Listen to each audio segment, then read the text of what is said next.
line is ready. Ready on the right, ready on the left.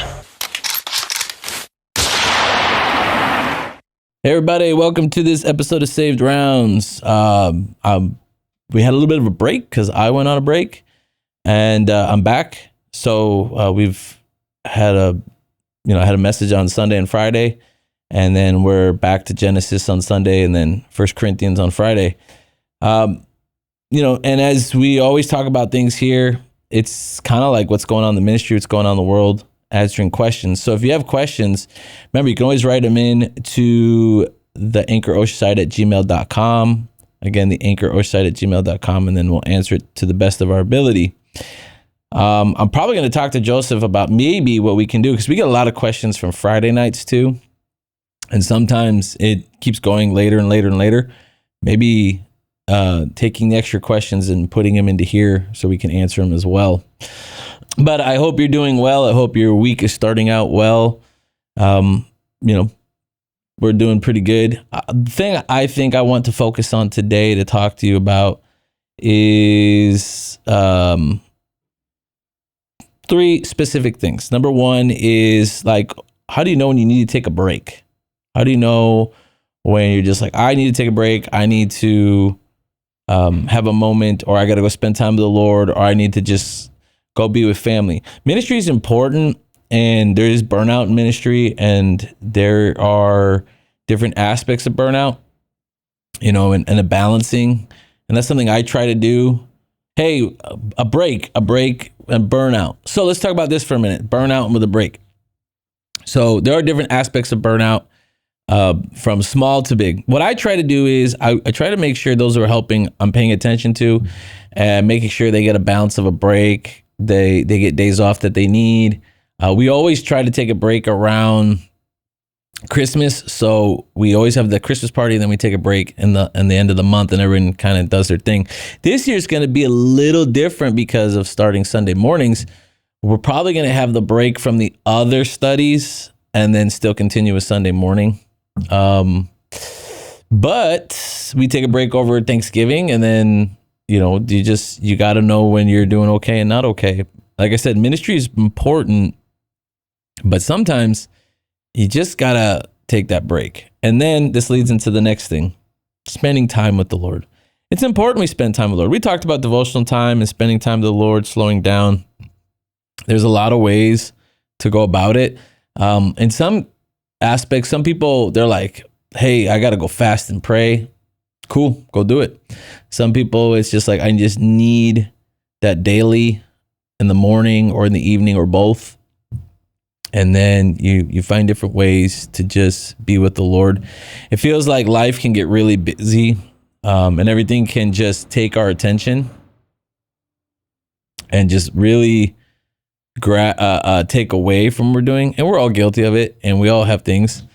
So I try to just, again, it's important to balance this out, to see where you're going. And then I think the main thing of this whole thing I want to talk about today, and I think it probably even, is the main title focus, is disappointment. So what happens when you become disappointed with things? What happens when it's not working out like you want, or you're discovering things didn't go like you want to? So let's look at the ministry aspect.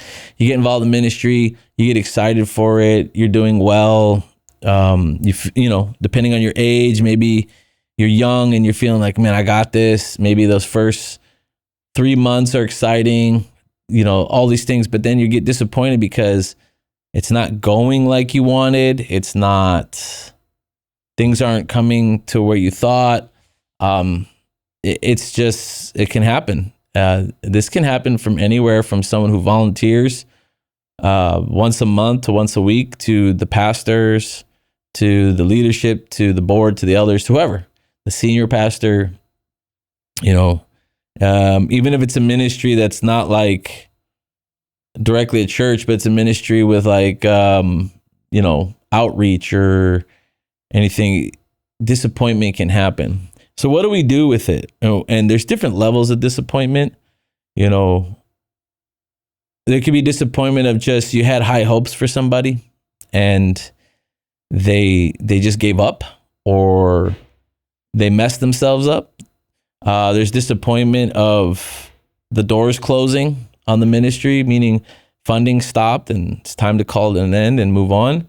Or maybe you're a missionary in another country and disappointment of the people are not receiving you well, or funding's not coming, or you have to return to the United States permanently. We're not talking like breaks, and because it is important. Sometimes missionaries do go back and forth with breaks.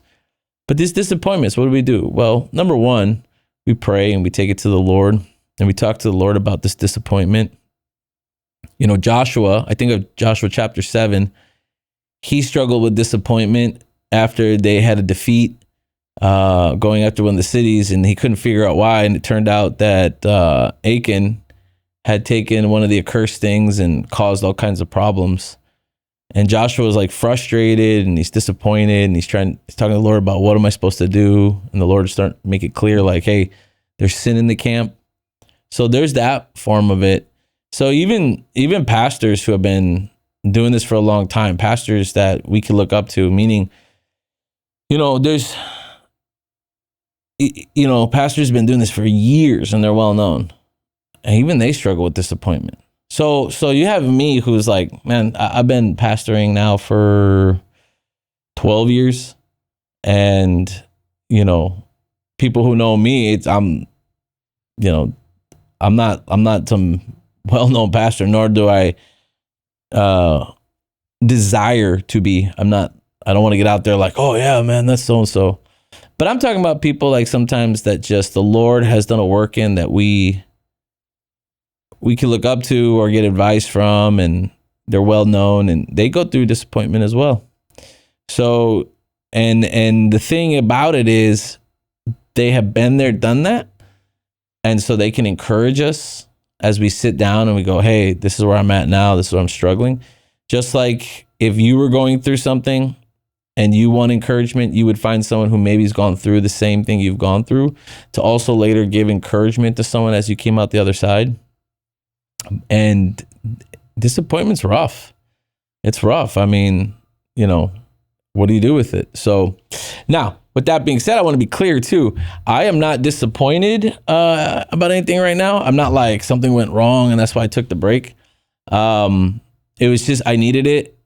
But it was something I had been thinking about for the last couple of days as I went through Joshua chapter 7. I was reading Joshua chapter 7, and again, that whole thing of he struggled with the disappointment, the defeat of the battle, wondering why, what went wrong. And it's interesting in that chapter, even God's grace. So they take 30,000 men. I think it's 30,000 men or 36,000 men to fight. 3,000 die, or 300 or 3,000 die. I can't remember, but it's a small amount that die. It's sad, and it might be even smaller than that. And then from there, God's grace is still in it because not all of them died. It was a small handful. It's sad, shouldn't happen, but it's because Achan messed everything up. He chose to, take the accursed things and sin. So Joshua's struggling with this, but God is correcting it. And that's what God will do in your life too. When disappointment happens, he'll correct it. And if you let the Lord fight the battle, he'll correct it out. There may be consequences of it. And in Joshua 7, there was consequences, dire consequences, but God corrected it. And so we have to be encouraged that when disappointment comes our way, it's a struggle. It can really kick our butt.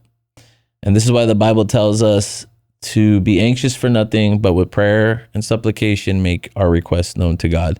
When things are starting to go not like we thought, we go to the Lord and be like, Lord, help and fix this. And if you could be like, Lord, if I went the wrong direction, if I made a mistake, if it's something I did, please correct it in me, and he'll begin to correct it and fix it.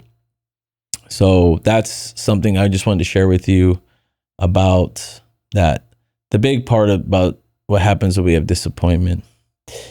You know, I always do these focusing on what's happened in the ministry or what's been going on or things in this world.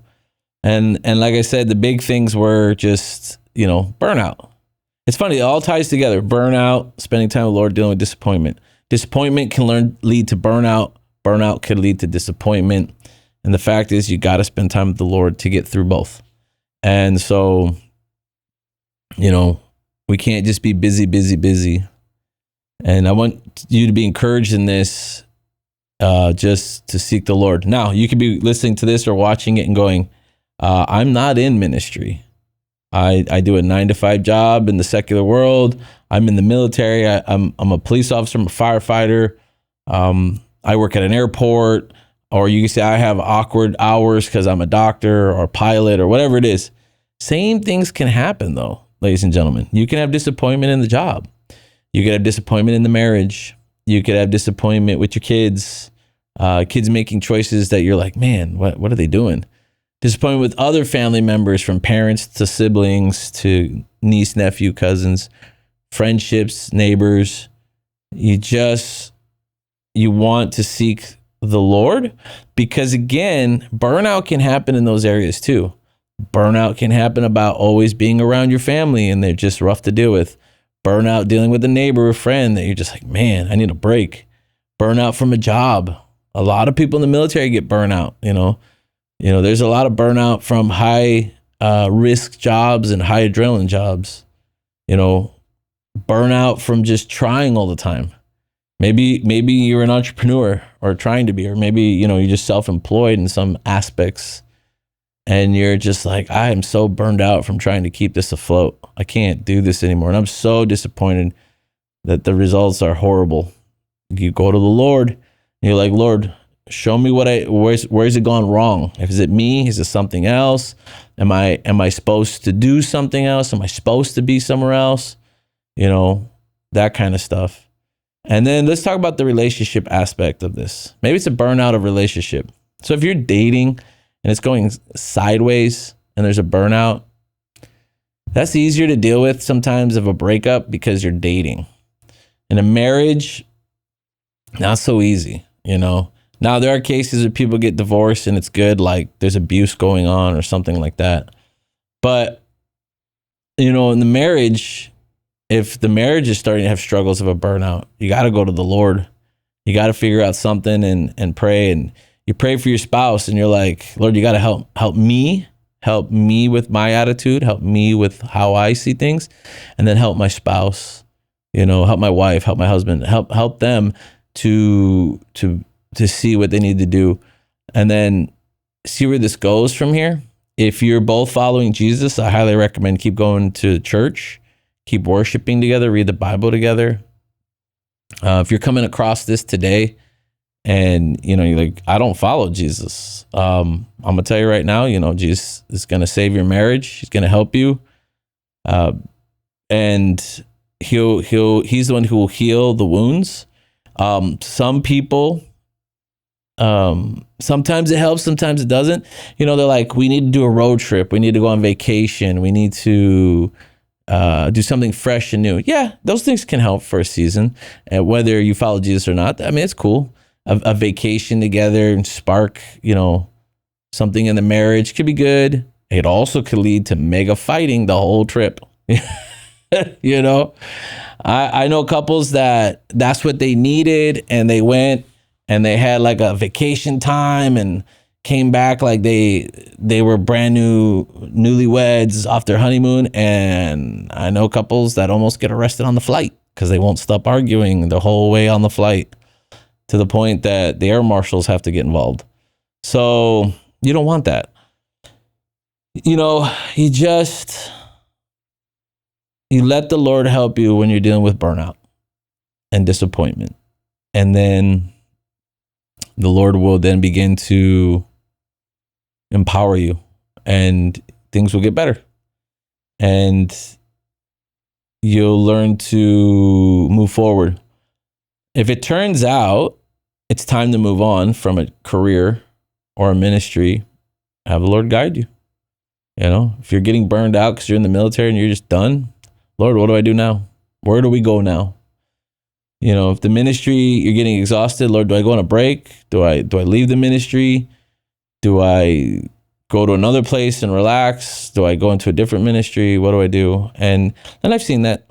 I've seen that too, where they'll go from one church and prayerfully with the senior pastor and then get involved in a side ministry that is not so much a church, but dealing with other things, and it goes well. I've also seen where they just go and relax at another church and just sit and be ministered to. They don't have to worry about setting up, tearing down, talking about this, talking about that. They just are there to get ministered to, and that's good too. Sometimes that's needed. You know, if you're not in the ministry and it's a career change, ask the Lord again, see what's going to happen. It could look fresh and new in the beginning, but then what? You know, and this happens to a lot of people I know in the military. They get burned out. They're like, yeah, I'm going to get out and I'm done and I'm going to leave California, and because Pendleton's right up the road here, you know, and they go back to the Midwest, they go back to their home state, they go back to, you know, wherever it was they were in, and they're like, oh, this is great, it's good to be back, and that weight of responsibility of the everyday go, zero dark early of the military has ended, and it feels good for about maybe 2 weeks to a month. And then the struggles begin again. It's because problems follow you. Sin follows you. The struggles begin again. And then what? You know, then you're dealing with it again. And this is why the Lord has to deal with your heart in this whole thing. It's the only way. It's the only way. Once the Lord deals with your heart, then everything will change. So, but I want to encourage you on this, you know, and if you need help, you know where to find us. We're down here in Oceanside at the Anchor. You can always write in the comments, and I always respond back as soon as I can. You can write on any of the social medias, and I respond back. And you can always email us again, and we'll respond back. But be encouraged, and as it says, ready on the right, ready on the left. Always be ready for what the Lord has. Always be ready for His return. And be seeking after the Lord. So be blessed. Have a great week. And I hope to see you guys here at one of the Bible studies. Ceasefire! Unload! Any help?